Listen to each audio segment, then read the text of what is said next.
Olá, queridos alunos e queridas alunas, saudades, não é mesmo? Nós vamos passar por esta dificuldade e estaremos juntos novamente. Vamos lá para mais uma quinzena de estudos, de revisão. Então assista os vídeos, faça seus resumos, anotem suas dúvidas e coloque aqui no grupo para discutirmos, tá bom? Então vamos lá.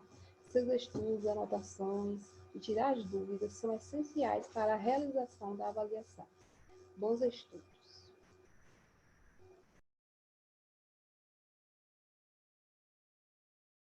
Bom, pessoal, então vamos lá para mais um vídeo e agora falando sobre petróleo e hidrocarbonetos. Vamos para mais uma revisão. Vamos lá?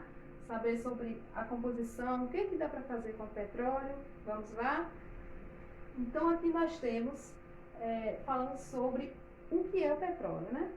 Quando se fala de petróleo, se fala de mistura de hidrocarbonetos. E quando se fala de hidrocarbonetos, está falando de alcanos, alcenos, hidrocarbonetos cíclicos, fechadas, ou até mesmo aromática, né?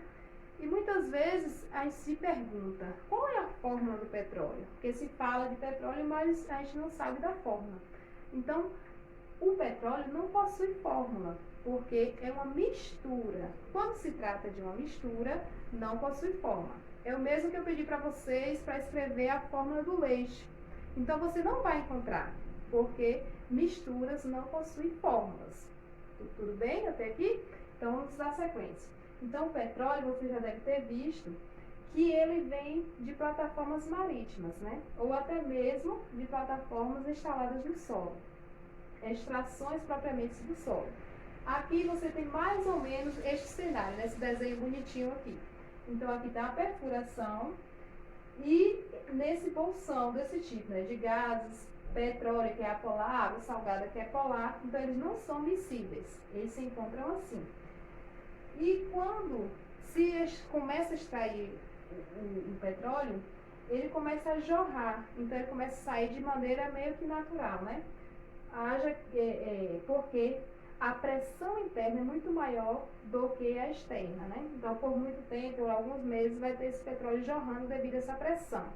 Aí, depois que tem esse petróleo, ele contém várias impurezas. Então, ele não vai direto para o refino, não sai direto daqui para a refinaria. Na verdade, não. Primeiramente, ele vai passar por esses dois processos, né? Então, primeiro vai ter a decantação para separar a água salgada do petróleo. Aí depois que fez a decantação, vai passar pelo processo de filtração, porque precisa remover areia ou argila, né, que encontrou no bolsão junto com o petróleo. Então precisa fazer tratamento prévio. Somente depois é que vai ter o petróleo que vai ser destinado para a refinaria. Então aqui nós temos o barril, né? A gente vê falando muito, principalmente em jornal, falando do barril do petróleo que vale tantos dólares. Então, o que é esse tal barril, né? Então, aqui, um barril equivale a 158,98 litros, é um barril de petróleo.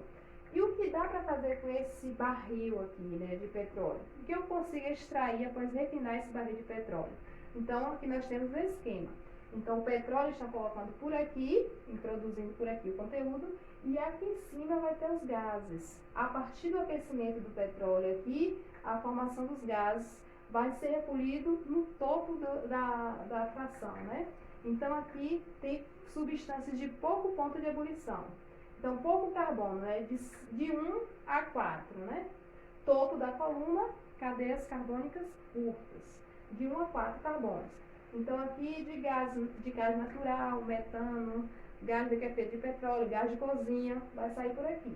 Então, aqui de 158,98 litros, 9% são gases.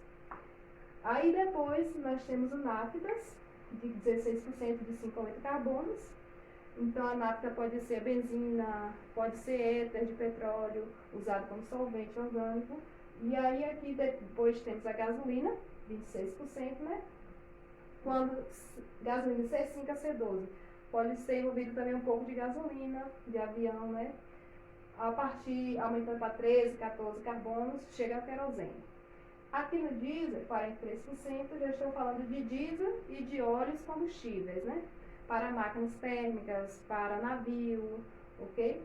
Então, 43%. Desse barril, 2% ou menos de óleos lubrificantes. Óleo que você usa até no motor de carro, por exemplo, né?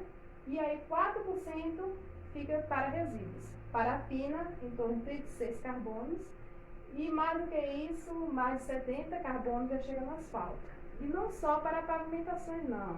Dá para você ter muito asfalto, né? Para fazer, recobrir forros de telhado de casa, para impermeabilizar contra a umidade, contra a chuva. Então, você tem essa aplicação também na construção civil. Então, desse simpático barrilzinho aqui, 158,98%, a gente consegue essas porcentagens aqui. Esses números aqui podem ser alterados, dependendo do tipo de petróleo que você tem, né? Então, pode até ser melhorado esse número, pegando esses combustíveis aqui, esses óleos, e fazendo uma nova destilação. E essa segunda destilação normalmente vem a vácuo, né? Ou com pressão rarefeita, com ar rarefeito, com baixa pressão. Aí consegue melhorar, refinar melhor esses combustíveis, ok? Então fica aí este vídeo que vocês possam aproveitar e estudar bastante para avaliação, viu? Bons estudos. O refino do petróleo e suas diversas frações. Da extração do petróleo até a utilização de seus hidrocarbonetos, há um longo caminho. Depois de extraído do subsolo, da terra firme ou do fundo do mar, o petróleo é transportado em oleodutos a portos de embarque, de onde grandes petroleiros fazem o transporte até que ele chegue a terminais marítimos da região de seu destino. Novamente, por meio de oleodutos, é bombeado até as refinarias para que a separação de suas frações seja processada. Os derivados dessas frações são classificados em leves, médios e pesados, conforme o tamanho e a complexidade das cadeias carbônicas de suas moléculas. O processo utilizado nas refinarias para separar as frações de petróleo é conhecido como destilação fracionada. Nela, o fator determinante é a temperatura de ebulição de cada substância. Os hidrocarbonetos, cujas moléculas são maiores, permanecem no fundo. Os mais leves são vaporizados e sobem pela coluna. O gás natural. As substâncias gasosas encontradas no petróleo em reservatórios subterrâneos são conhecidas como gás natural. Essa mistura é formada por metano em maior proporção, etano, propano, butano, gás carbônico, gás nitrogênio, ácido clorídrico, metanol e hidrocarbonetos mais pesados, além de outras substâncias como impurezas. Essa mistura é formada pela degradação da matéria orgânica devido às bactérias anaeróbias ou às condições de temperatura e pressão elevadas. Gás liquefeito do petróleo, GLP. Mais conhecido como gás de cozinha, o GLP é uma mistura incolor e inodora que contém principalmente os gases propano e butano. Para que possamos perceber possíveis vazamentos, adicionam-se a eles gases chamados mercaptanos, que têm cheiro forte e característico. Quando se acende a trempe de um fogão a gás, percebe-se uma chama azul. Gasolina. Com seu combustível utilizado pela maioria dos automóveis, a gasolina é uma das frações do petróleo que gera maior retorno financeiro à indústria petroleira. Ela corresponde a uma mistura de hidrocarbonetos que apresenta de 6 a 12 átomos de carbono em suas moléculas. Essa fração, constituída por moléculas menores, apresenta temperatura de ebulição relativamente baixa, característica que favorece a sua utilização como combustível. Óleo diesel. A fração de óleo diesel é constituída basicamente por uma mistura de hidrocarbonetos, incluindo alcanos, alcenos e aromáticos, e apresentando baixas concentrações de enxofre, nitrogênio e oxigênio. Ele é usado basicamente como um combustível para indústrias, barcos, veículos automotivos e geradores de energia. Quando comprimidas, misturas de diesel com ar produzem fortes explosões, que podem ser convertidas em trabalho. Por isso, tal reação é utilizada em motores de grande porte. Então, espero ter contribuído com seus estudos e façam a leitura do livro também, reveja esse vídeo e bons estudos.